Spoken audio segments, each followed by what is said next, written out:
إذا ما قالني ربي أما استحييت تعصيني وتخفي الذنب عن خلقي وبالعصيان تأتيني، فكيف أجيب يا ويحي ومن ذا سوف يحميني؟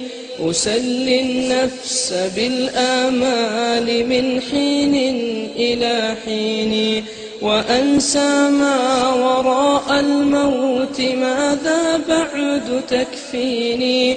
كأني قد ضمنت العيش ليس الموت يأتيني، وجاءت سكرة الموت الشديدة من سيحميني؟ نظرت إلى الوجوه أليس منهم من سيفديني؟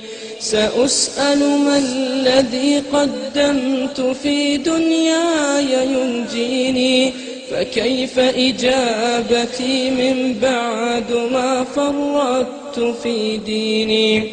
ويا ويحي ألم أسمع كلام الله يدعوني؟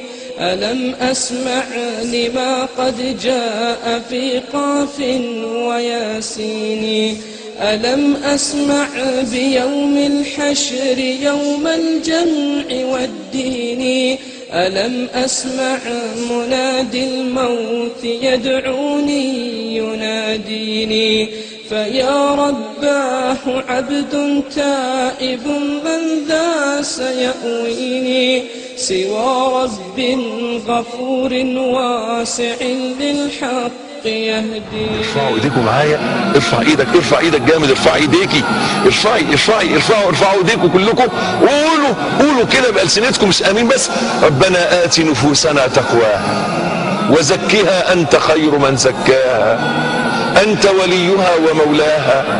اللهم انا نعوذ بحولك وقوتك ان تكلنا الى انفسنا طرفة عين ولا اقل من ذلك.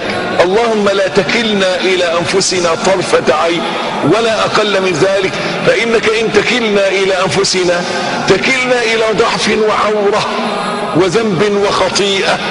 اللهم اعصمنا بالايمان ونجنا من الفتن واصرف عنا بما شئت وكيف شئت يا حي يا قيوم يا حي.